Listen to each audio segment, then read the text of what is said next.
Sejam bem-vindos à história de Black Myth Wukong. Não é só um dos jogos mais aguardados do ano, mas também foi um dos mais vendidos, alcançando a marca incrível de mais de 20 milhões de cópias em menos de um mês. Neste vídeo, irei explicar a história de Black Myth Wukong. Não falarei apenas sobre sua trama e os finais derivados, mas também sobre seu material original, a Jornada para o Oeste. Para fornecer algum contexto extra, como sempre, curta o vídeo se você gosta e se inscreva se for novo por aqui. Sinta-se à vontade para conferir meus outros vídeos relacionados à lore aqui do canal, como os vídeos explicativos e os de história.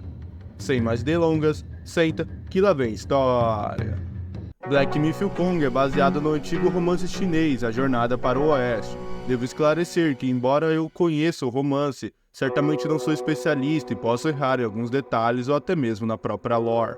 Então já peço desculpas caso eu cometa algum erro. E se puderem se sentirem à vontade, gostaria que vocês comentassem caso eu errasse ou cometesse alguma bobeira.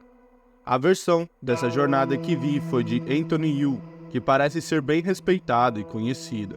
A Jornada para o Oeste é uma história extremamente complicada de entender e dissecar, especialmente se você não estiver familiarizado com a cultura chinesa. Imediatamente, as coisas mudam, afirmando que o jogo se passa após a Jornada para o Oeste.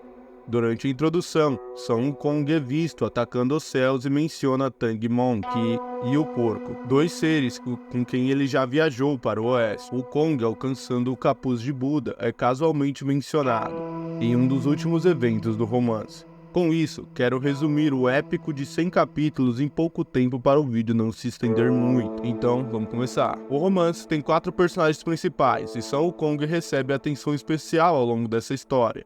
No início, ele é apenas um macaco em uma pedra, e em apenas 4 capítulos ele se estabelece como o Rei Macaco devido ao seu poder, o que chama a atenção dos céus. Ele recebe um título lá em cima, mas logo percebe que é o mais baixo entre os títulos. Sentindo-se desrespeitado, causa confusão no céu e se declara o grande sábio, igual ao céu. O Imperador de Jade não fica satisfeito ao ouvir isso, então Sun Wukong não só deixa o céu, mas afirma que é tão poderoso quanto eles. O Imperador de Jade enviou um grupo de soldados e comandantes para capturar Sun Wukong, mas ele conseguiu derrotar todos eles. Somente quando Buda apareceu, Wukong foi finalmente subjugado e preso sobre uma grande montanha por 500 anos. No final de sua prisão, Tathagata queria enviar escrituras budistas para o leste e um monge foi escolhido para esta missão, protegido por guardiões. Esse Bodhisattva, Guanyin, encontrou Tang Sanzang, o monge, e escolheu Sun Wukong, Zubaiji, Shan Yuzing e o cavalo dragão branco como seus guardiões. Zubaiji, por exemplo, era um marechal celestial que foi banido para o mundo mortal e reencarnou como um ser metade porco, metade humano. O Yuzing, por sua vez, foi punido com 800 chicotadas e expulso dos céus após quebrar uma taça de cristal. Ao longo dos capítulos de A Jornada do Oeste, os personagens aprendem e refletem sobre os ensinamentos budistas.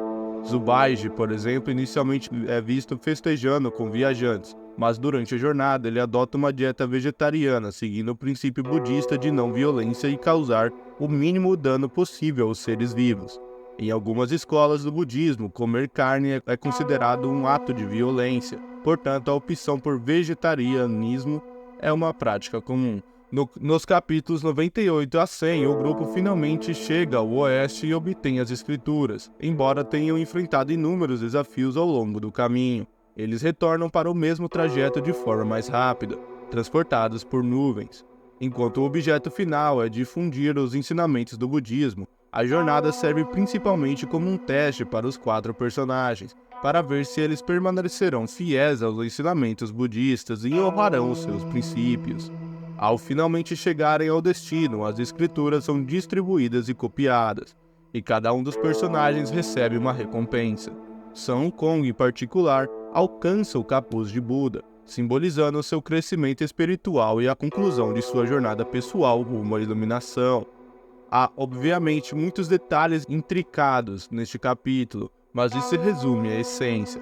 Black Myth Wukong retoma algum tempo depois dos eventos finais da jornada, mostrando que Sun Wukong sempre desejou uma vida de paz no Monte das Flores e Frutas, onde ele e os outros macacos residem, aproveitando os prazeres simples do mundo mortal.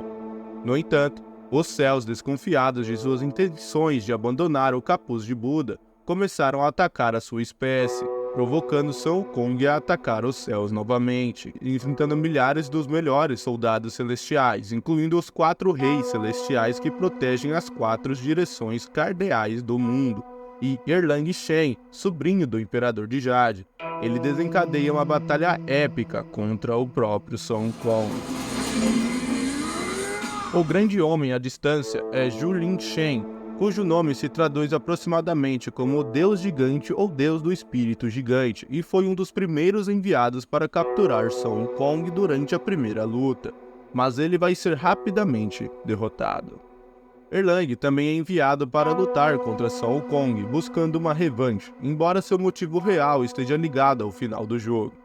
Ele oferece a Sun Wukong 2 opções: perder e retornar aos céus, com a montanha que abrigava o seu povo sendo destruída, ou vencer e enfrentar a vingança futura de Erlang, com a montanha ainda sendo nivelada. Durante a luta, os 4 reis celestiais bombardeiam Wukong com ataques, enquanto Erlang invoca seu machado poderoso o suficiente para abrir uma montanha. Esse machado erra Wukong e atinge a montanha, exatamente como no romance. Sun Wukong luta contra Erlang, mas é parado pela infame bandana. No romance, Guan Yin deu a Tripitaka um feitiço capaz de subjugar seus guardiões, causando uma dor de cabeça tão intensa que quase imobiliza. Uma punição usada para garantir que os guardiões permanecessem no caminho correto e não se voltassem contra os céus. Algo surpreendente é que o feitiço de Guan Yin, que deveria ter desaparecido após Sun Wukong se redimir, ainda resta, provando que os céus ainda não confiam nele. Após ser derrubado por Erlang, Sun Wukong cai em sua montanha, onde se encontra em uma pedra contendo seus restos. Ao ser atacado, ele separou seus 6 sentidos em 6 relíquias, que precisam ser recuperadas para ressuscitar o Rei Macaco. Infelizmente, essas relíquias foram reivindicadas pelos 5 reis Yao Guai, que são os chefes finais dos próximos capítulos do jogo.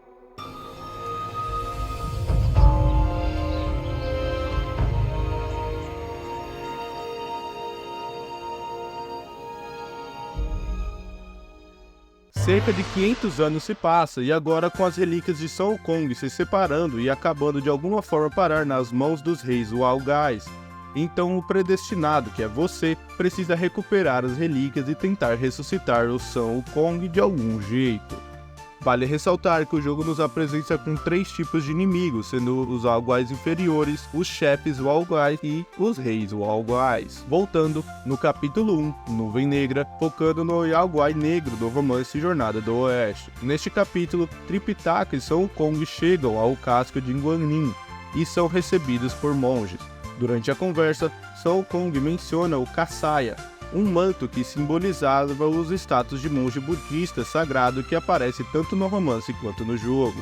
Uma Kassaya é usada principalmente nas religiões ortodoxas e católicas, enquanto o Kassaya é usado principalmente por monges. Para simplificar, chamaremos de Kassaya, assim como no jogo.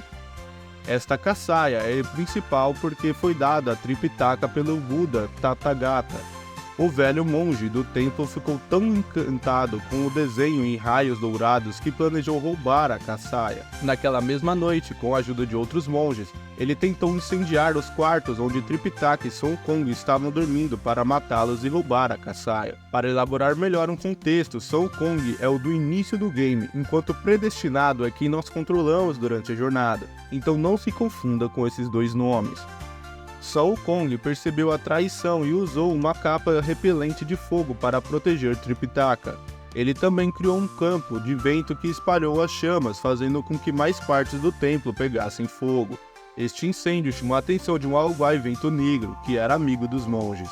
O Walguai Vento Negro decide ajudar os monges a roubar a Kassaya. Ao perceber o plano, enfrenta o Walguai e os monges em uma batalha intensa.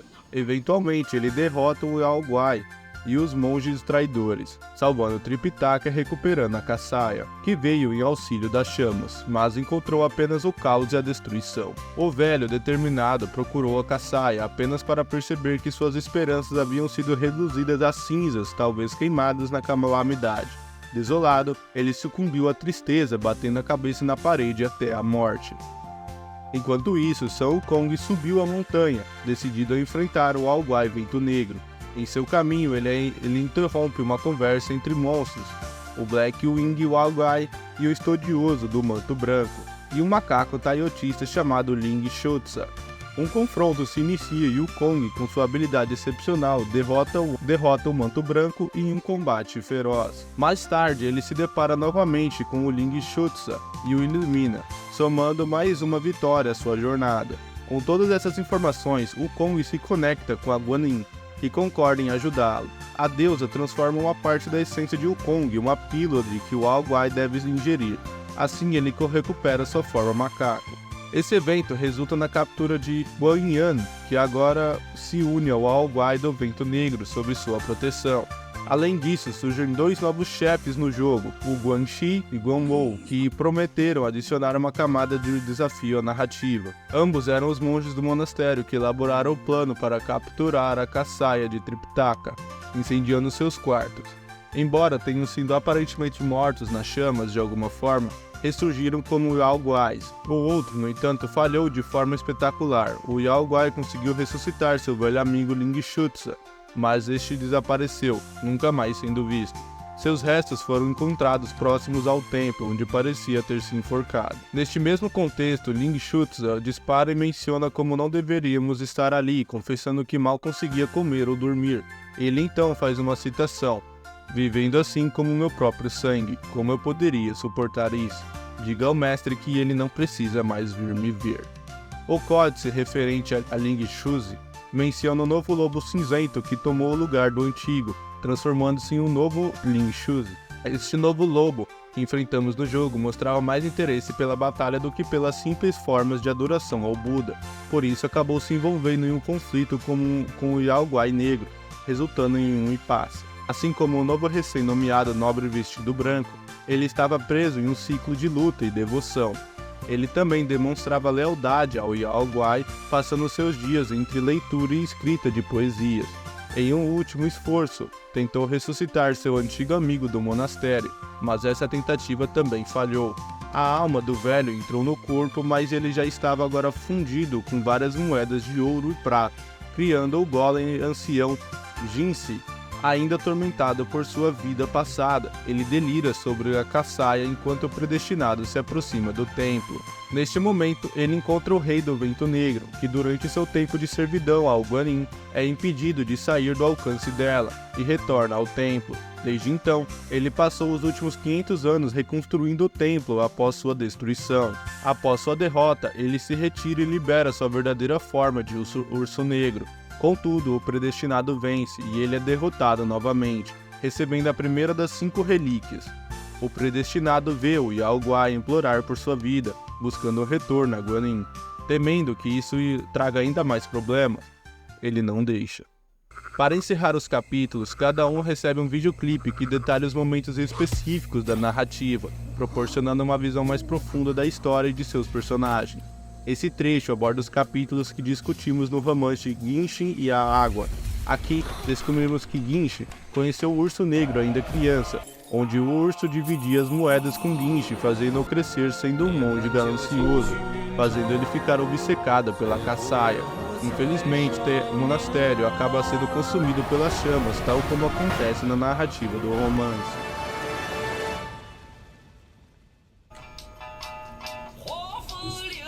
Agora, na Colina do Vento Amarelo de Sahali, nosso Sun Wukong já havia passado por aquelas terras ao lado de Subaiji, o Homem Meio Porco. Quando passaram por lá, foram atacados pelo All-Guy Tigre da Vanguarda, que rapidamente foi derrotado.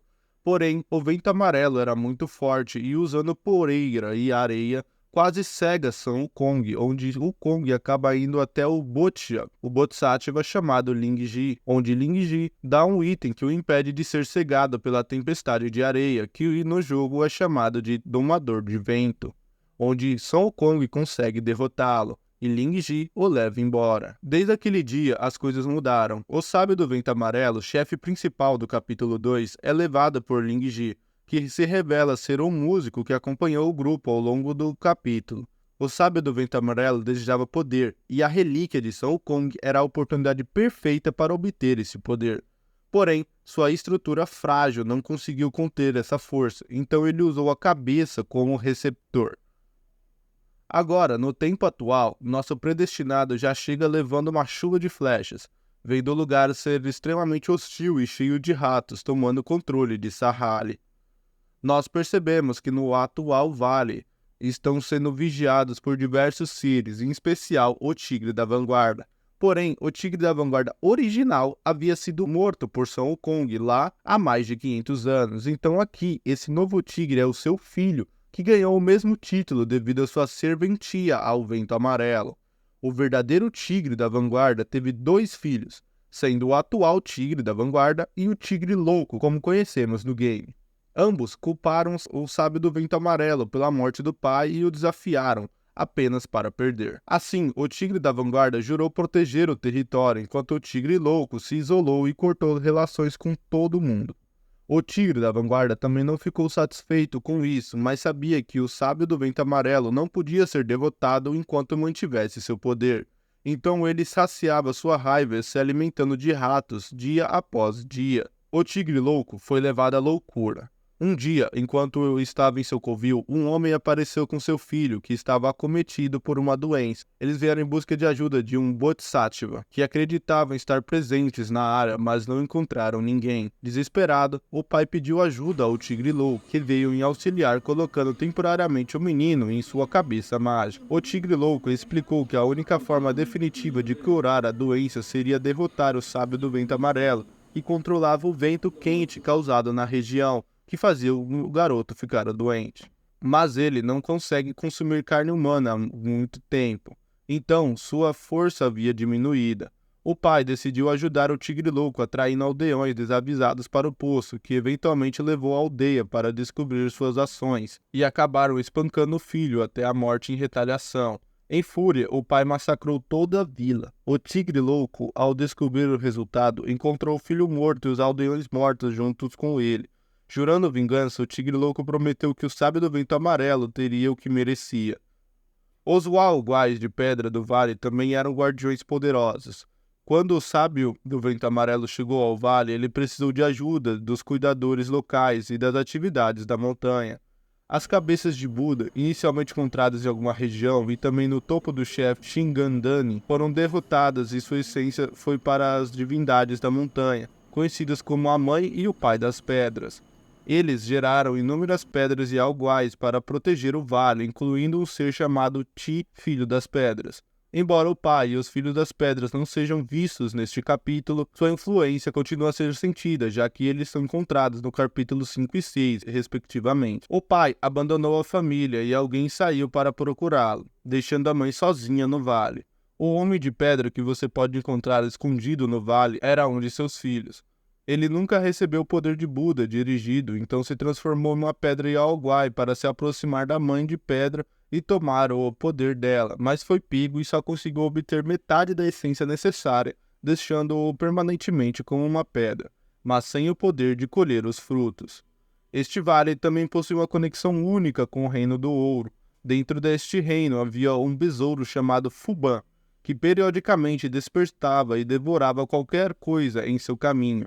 O Sábio do Vento Amarelo veio para este lugar para aproveitar o poder do besouro, mas foi derrotado quando encontrou Son Wukong e Tripitaka, transformando o outrora próspero reino em um deserto. Quando conversamos com o escudeiro desonesto Elba, ele acaba nos levando a um lugar que é a área secreta do capítulo, porém em um tempo diferente, já que parece que nós voltamos no tempo, pois não há razão para esses seres estarem aqui. O Vento Amarelo foi derrotado por Son Wukong e levado por Ling Shi, apenas para eventualmente escapar. Então ele não deveria estar aqui agora neste momento. Porém, ao que tudo indica, o nosso predestinado acabou voltando no tempo de alguma forma, parando aqui nessa região. Ao avançar mais nessa parte, você percebe o Tigre da Vanguarda, só que este aqui é o original, igual ao do romance. Como descrito em seu códice, este local nos dá uma visão visual de algo sugerido no códice. O Sábio Amarelo chamou a calamidade de Fuban, ganhando favores do rei, que emitiu o Édito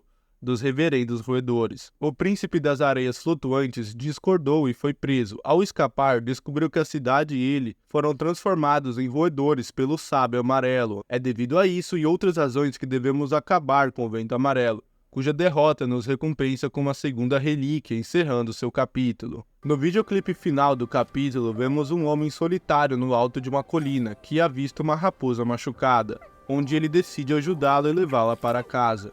Um certo dia, a raposa vira uma mulher, mostrando ser uma Yaoguai.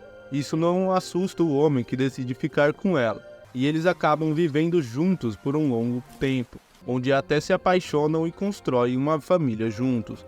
Porém, um certo dia, o homem, ao voltar para sua casa, se depara com sangue no chão, onde vê sua mulher se sucumbir ao seu lado Yaoguai, matando seus próprios filhos e netos. De repente, o homem acorda e vê que aquilo não se passava de um sonho e a raposa ainda era somente uma raposa. Temendo que aquilo fosse um sinal ou até mesmo uma visão do futuro, o homem mata a raposa e a enrola em seu pescoço no final do clipe. O homem, que era para ser sua natureza bom, acaba tirando a vida de uma raposa até então inocente, apenas por causa de um sonho, mostrando a verdadeira natureza humana. No fim, vemos a frase dizendo: Men, beasts, Buddhas, Yaoguais. Each of them bears a distinct root from birth, superior and inferior.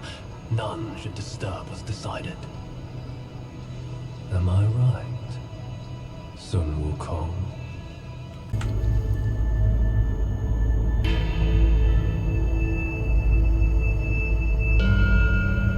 O capítulo 3 nos joga até o capítulo 65 e 66 do romance. Na história, o grupo tropeça no mosteiro de Pequeno Templo da Trovoada.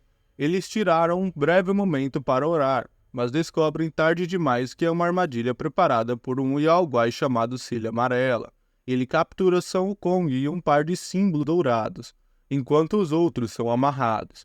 Com a ajuda dos céus, eles conseguem resgatar Sun Wukong, mas Cília Amarela tem outro truque: um saco de semente que suga as 28 constelações, seres que servem o céu. Sun Wukong escapa por pouco com vida, enquanto o resto da gangue estava amarrada novamente. Sun Wukong tenta lutar contra o Cília Amarela, desta vez com ainda mais tropas celestiais, incluindo uma grande cobra, tartaruga e 5 dragões. No entanto, todos acabaram capturados pelo saco de sementes. Desesperados, a única opção é buscar a ajuda do patriarca budista Maitreya, onde ele revelou que o Cília Amarela costumava ser seu servo antes de roubar alguns de seus tesouros e se tornar um rei Yaoguai. O Kong atrai a Cília Amarela para um campo de melancias e, após devorar o Vento Negro Yaoguai, o Yaoguai leva um chute nas entranhas, mas consegue escapar com os tesouros do patriarca budista novamente. O aliado mais confiável do Cília Amarela, o Kang Jinlong, já ajudou o Kong no passado, mas agora luta ao lado do Cília. Quando ela retorna com os tesouros, Kang Jinlong o confronta e, ao ser sugada para dentro do saco de sementes, vê um peixe gigante que se torna um navio para as relíquias de Wukong. Ao questionar Cília Amarela sobre os seus deuses e budas no reino celestial, recebe apenas o silêncio dele como resposta, que revela seu imenso poder. Ela percebe que precisa ser aceita como discípula, mas teme que o predestinado esteja chegando e a derrube, complicando a dinâmica entre eles, como no romance. É então que o predestinado luta contra ela e, ao final de ser derrotada, percebemos que ela vira a sua verdadeira forma, se tornando-se um dragão com chifres enormes, onde seus chifres são o que abre os símbolos dourados, liberando Zubaiji, que foi capturado e que estava dentro desse sino. Embora menor do que esperava, ele está aqui, e isso é o que importa. Ele foi enviado pelo macaco velho desde o início da nossa história para garantir que tudo corra bem com o Cília Amarela, que tem muitos truques desagradáveis na manga. Devo mencionar que tudo isso acontece enquanto estamos lutando em cima de uma tartaruga gigante. A tartaruga e seu amigo a cobra, os mesmos do romance. Cília Amarela havia enfrentado os dois generais na volta, mas devido às suas condições geladas, foram superados. O General Tartaruga voou para a água enquanto o General Cobra foi morto em combate, deixando a Tartaruga de luto pela perda de seu querido amigo. Os outros aliados de Selha Amarela também são não monges, apesar de seus nomes serem semelhantes. Algumas pessoas na internet apontaram que seus nomes em mandarim parecem se referir aos 4 guardiões que Tripitaka levou consigo na viagem, mas não há uma conexão clara. Cada uma das histórias dos não-monges envolve algum tipo de pecado. O branco negativo matou alguém e colocou o rosto da vítima no seu. O não puro era um guarda extremamente preguiçoso e disposto a fazer qualquer coisa para evitar trabalho. O não vazio é possivelmente o homem do videoclipe do capítulo 2, com aquela história sobre a raposa. De acordo com a raposa, este homem tornou-se um monge no novo templo da trovoada, onde Selha Amarela está. Seu códice remonta a este momento, quando, debatendo princípios budistas com outros monges, ele explica que, embora matar seja um pecado, se for para um bem maior, não há dano. Ele argumenta que não parar alguém por causa dos danos a outros, como aconteceu com a raposa. O único monge normal desse grupo parece ser o incapaz, que é apenas um monge disposto a suportar as dificuldades, permanecendo fiel à sua palavra. Ele foi amarrado por não concordar com os métodos de lutas de Selha Amarela, que usa truques ao invés da força real. Mesmo agora, ele está sentado perto do templo, com as mãos amarradas. Quando o predestinado finalmente vai confrontar o Selha, ele foi sugado pelo saco de sementes junto com Zubaji, obrigando-os a lutar contra o chefe macaco. De acordo com seu códice, o macaco era um chefe sob o comando de Son Wukong, mas perdeu seu propósito após a partida do rei macaco. Selha Amarela ofereceu-se para acolhê-lo, prometendo-lhe poder inimaginável. Após uma luta exaustiva contra o chefe de 3 fases, o patriarca budista Maitreya aparece e recupera a terceira relíquia de Son Wukong. O videoclipe introduz um evento do passado de Selha Amarela, revelando sua obsessão em ser adorado, como descrito no romance. Selha Amarela criou um templo para ser adorado, e no jogo ele se disfarça de patriarca para receber essas ofertas. Ele distribui pérolas mágicas do seu corpo que curam doenças e feridas, tornando as pessoas mais bonitas. Isso levou as pessoas a construírem santuários em sua honra. No entanto, sua popularidade fez com que ele fosse esfolado para que suas pérolas fossem coletadas. Jin Kanso, um personagem interessante cujo nome traduz para cigarra dourada, confronta o Selha, discutindo com as consequências de suas ações. No romance, Tripitaka é uma reencarnação da cigarra dourada, o segundo discípulo do Buda, banido ao reino mortal por desobedecer aos ensinamentos do Buda. E vale ressaltar que essa versão do Selha Amarela é sua versão antiga, já que ele reencarnou como aquele, entre aspas, Buda que nós vemos no capítulo 3. Bom, independente disto, esse magnífico conto encerra no capítulo 3.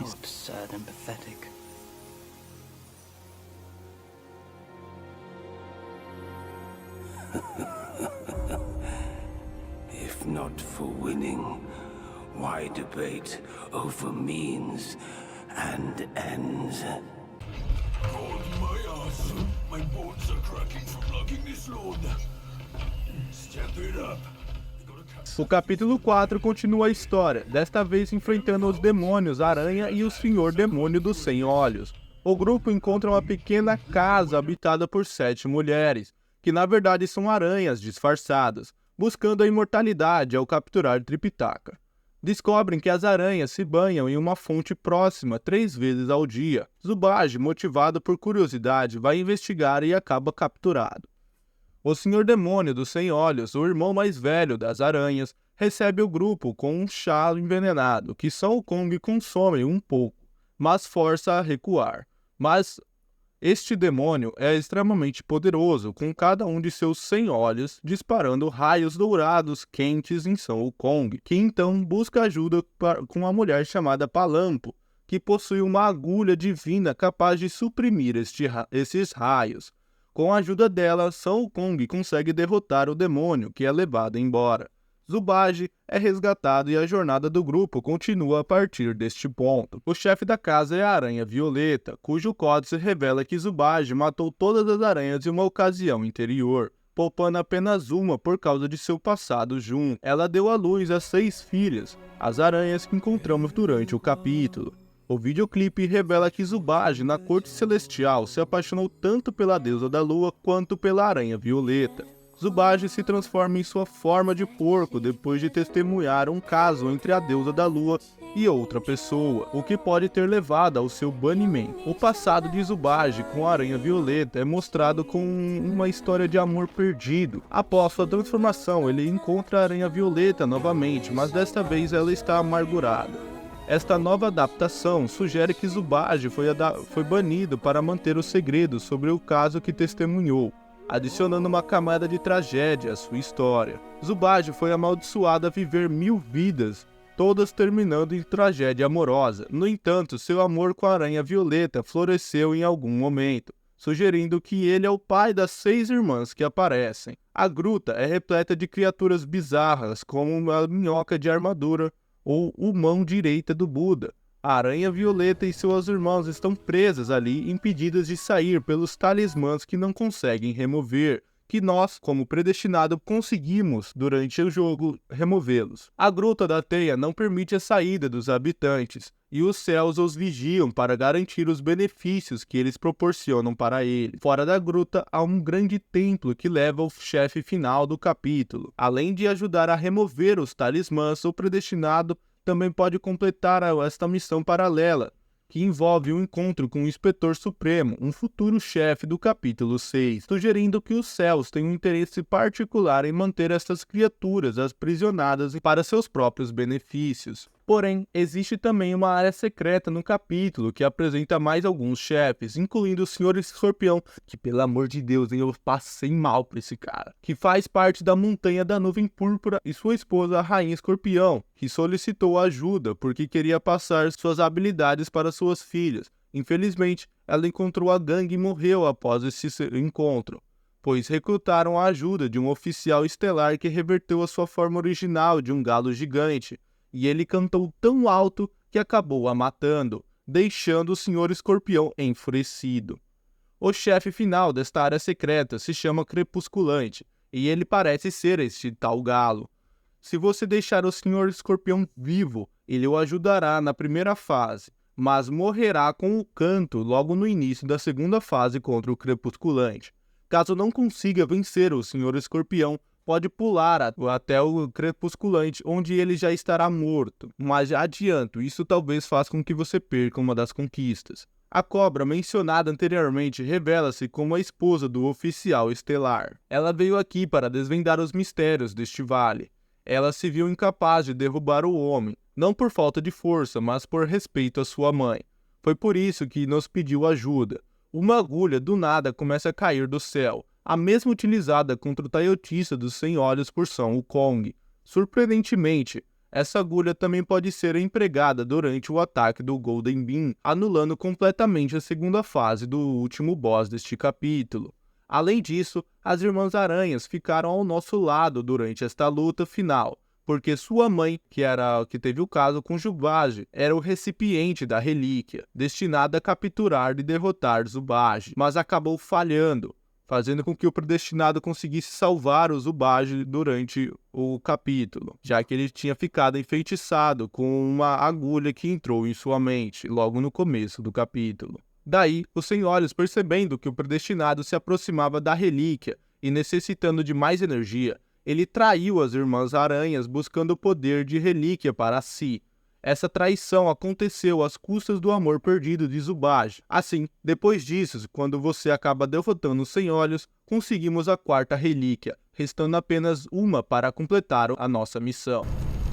Neste capítulo, o predestinado e seu grupo enfrentam o Rei Touro e o Garoto Vermelho. A história releva os hábitos da gangue, que mantém um garotinho amarrado em uma árvore que mais tarde é identificado como um demônio, conhecido como Garoto Vermelho. Ele distrai o grupo tempo suficiente para sequestrar o Tripitaka Sol. Ao sequestrar Tripitaka, Son Wukong fica surpreso ao ouvir este nome, pois o pai do menino é o Rei Touro, um amigo de seus primeiros dias antes de desafiar os céus. Ao se deparar com a tigela, Son Wukong é interrompido pelo Garoto Vermelho e seus 5 servos elementais. A batalha que segue é feroz, mas as chamas samantes sob o comando do Garoto Vermelho provam ser extremamente poderosas, forçando o grupo a recuar.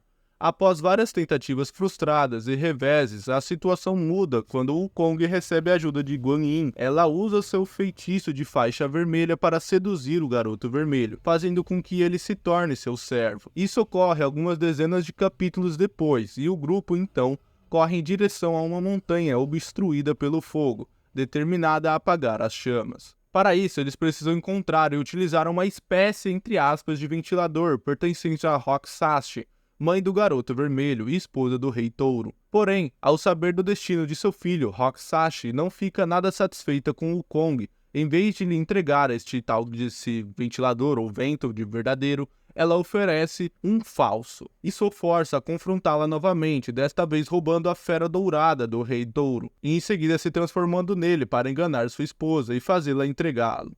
Assim que o Rei Touro descobre a verdade, ele enfrenta o Wukong, mas acaba sendo forçado a se render. Enquanto isso, no presente, o predestinado encontra uma raposa amarrada a uma árvore. Ela é Ping Ping, a filha do Rei Touro. No romance, o Rei Touro e a Rock-Sashi não têm um bom relacionamento. Ele a trocou por um espírito de raposa chamado Semblante da Princesa de Jade. O jogo sugere que este casal também teve um filho. Mais tarde, quando o espírito da raposa morreu, Rock-Sashi acolheu Ping Ping como sua filha, a razão pela qual ela está com eles agora. Ping Ping revela, no entanto, que o Garoto Vermelho está de volta, apesar de inicialmente estar sob a tutela de Guan Yin, e que ele agora está preso. O Rei Touro mantém um olhar atento sobre Rock-Sashi, frequentemente causando confusão ao seu redor. Durante nossa jornada, encontramos alguns chefes únicos. Esses chefes são rápidos como o fogo e velozes como o vento, e já foram vistos aterrorizando Ping Ping. Eles eram notórios, passando a maior parte dos dias roubando dos ricos. Eventualmente acabaram sendo capturados pelas autoridades e condenados à decapitação por seus crimes. Um deles, no entanto, fazia parte do clã Failing Head e conseguiu ensinar alguns truques ao seu parceiro, criando uma dinâmica interessante entre eles. A dinâmica entre eles envolve manter suas almas dentro de suas cabeças. Quando foram mortos, suas cabeças começaram a flutuar, eventualmente se tornando os Yao Guais que conhecemos hoje. Estes não é o único boss que luta em dupla nesta fase do jogo. O Nebulosa e Nevoada e a Nuvem Nebulosa eram inicialmente um fantasma com 3 cabeças em uma montanha chamada Dede, respectivamente, que lutaram entre si até o Garoto Vermelho os recrutarem para seu exército. Outro chefe é o Por Cima e Por Baixo, localizado na área secreta do capítulo. Na outra história é contado sobre uma mulher que era originalmente a esposa de um homem chamado Zhu. Ele estava descontente com ela e acabou arranjando outra esposa. Essa nova mulher resultou em ser uma Yao Guai que se uniu com outro Yao Guai para atacar a carruagem em que todos estavam viajando.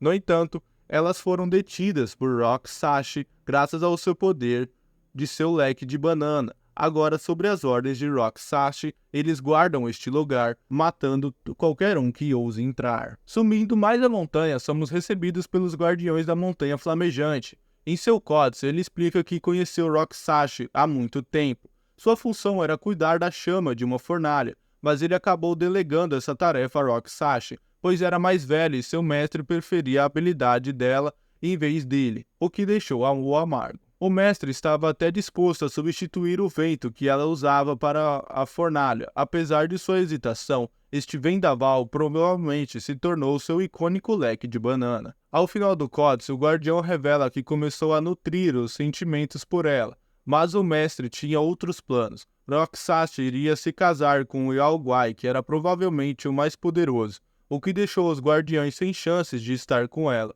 Por isso, ele está tentando ganhar a aprovação dela agora, enquanto os ferros estão quentes. Embora tenha sido enganado, pois Rock-Sashi estava disfarçado como Jubase, a luta entre eles é um espetáculo intenso, misturando branco com preto e summonando até um dos aliados do predestinado que haviam morrido recentemente por um dos bosses da carroça do game. Depois encontramos Ping Ping novamente, que havia encontrado o leque de banana. Em seguida, chegamos ao Rei Touro, que certamente já viu dias melhores.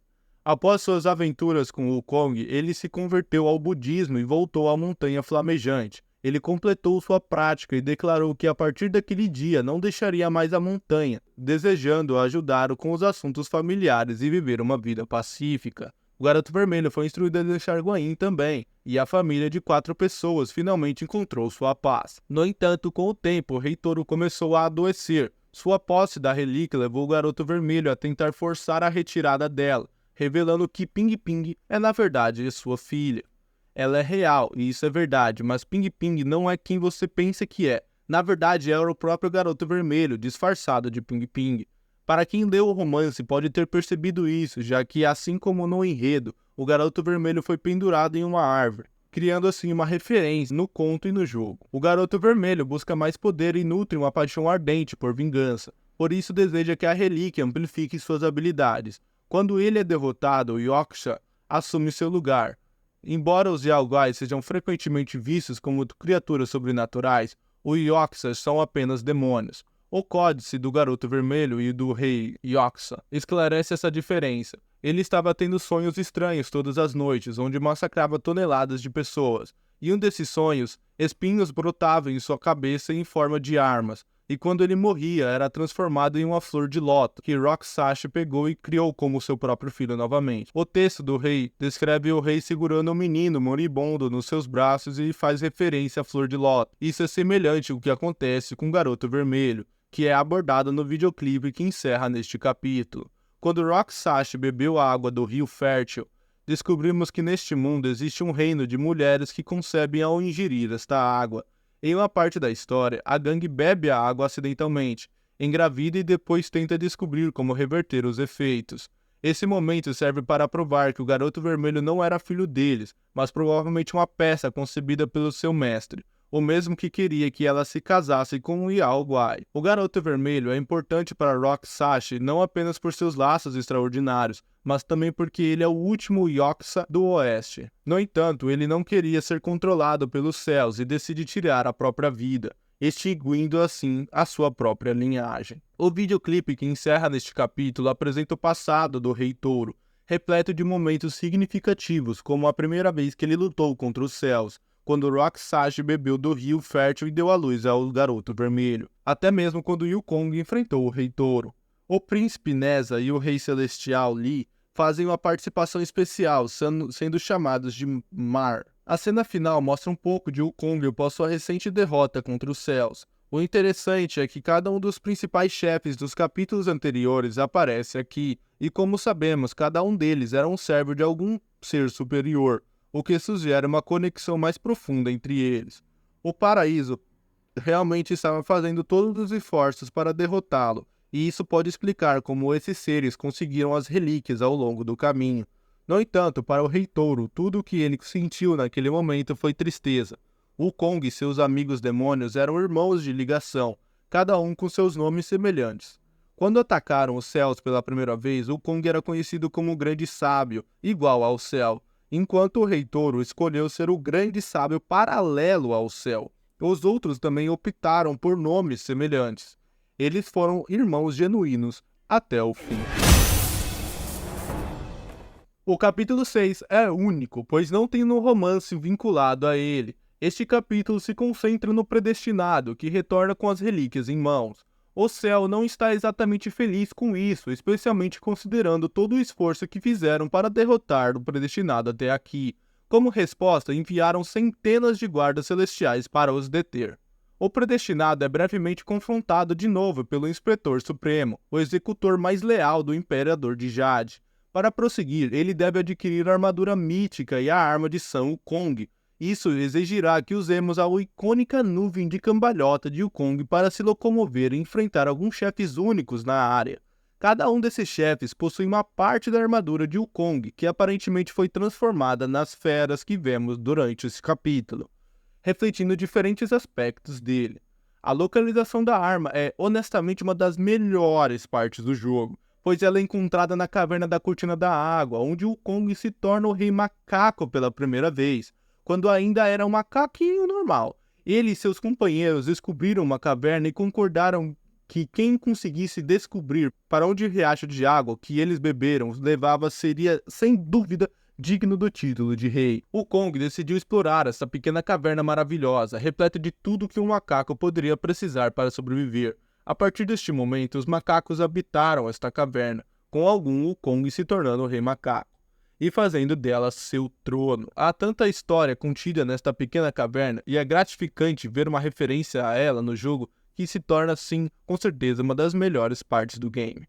Além de, é claro, você pegar um incrível bastão. No topo da montanha encontramos uma pedra. Tivemos nossa própria pequena jornada até aqui, e agora é hora de concluí-la. Ao tocarmos na pedra, somos recebidos pelo macaco mais velho, que nos informa que estamos adentrando as memórias de algum Wukong. À medida que avançamos, ouvimos momentos do romance que não foram incluídos no jogo. Um deles se trata da vez que o grupo se depara com uma jovem que Sun Wukong matou. Sabendo que ela era um demônio, Tripitaka, no entanto, não acreditava nele e pensava que ele a matou a sangue frio. Infelizmente, o demônio conseguiu escapar, fazendo com que Sun Wukong ter que repetir esta ação mais 2 vezes, cada vez parecendo um ato de frieza e assassinato.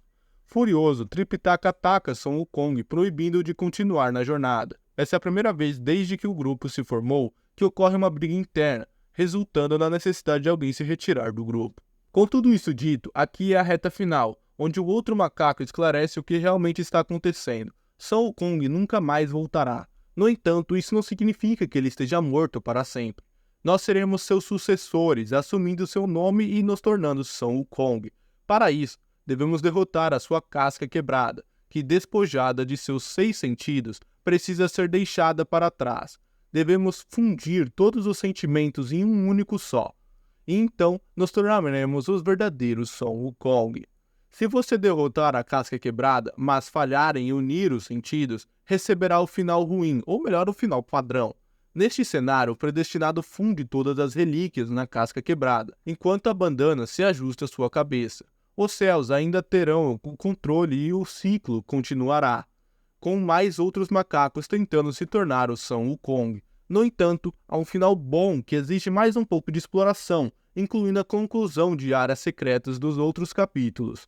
Isso leva a um confronto entre Erling Shan, que meu amigo, que cara safado, e os 4 reis celestiais. E cara, a luta contra esses 4 reis celestiais é a God of War 3, é uma luta assim incrível, sensacional, é impecável que o Game Science conseguiu fazer aqui, é maravilhoso, é maluquice. Voltando, essa luta sugere que o Kong desejava escapar do capuz de Buda e que Erling deveria ajudá-lo. Como mencionei, todos esses anos ele ainda era um servo do tribunal.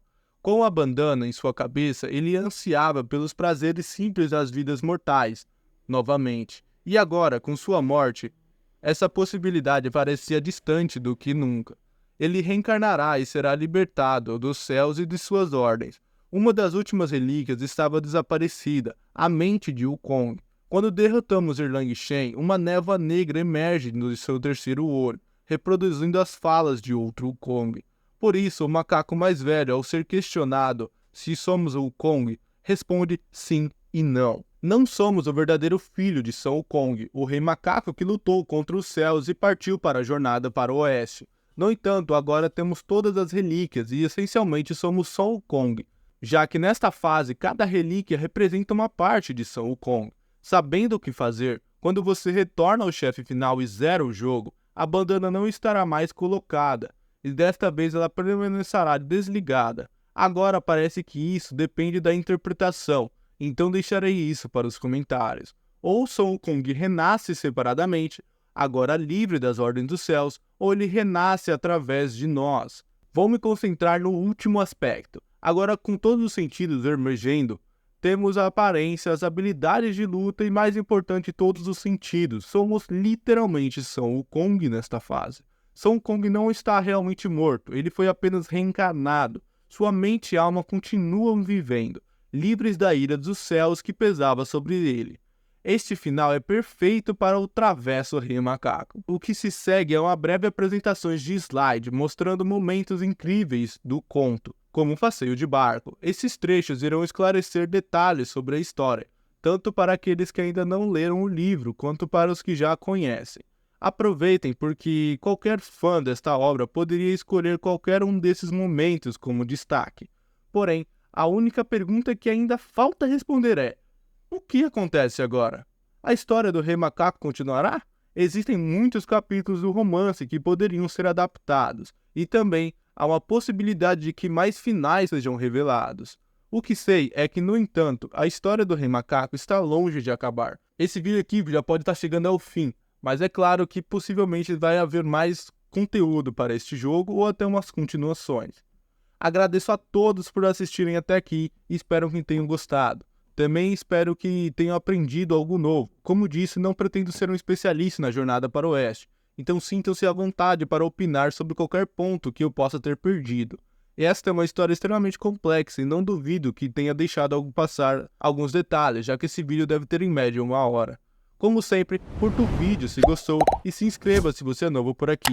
Sinta-se à vontade para conferir estes meus outros vídeos relacionados e, como sempre, obrigado pela força de vocês que estão de volta para mais um vídeo. Fiquem bem, se cuidem e até a próxima!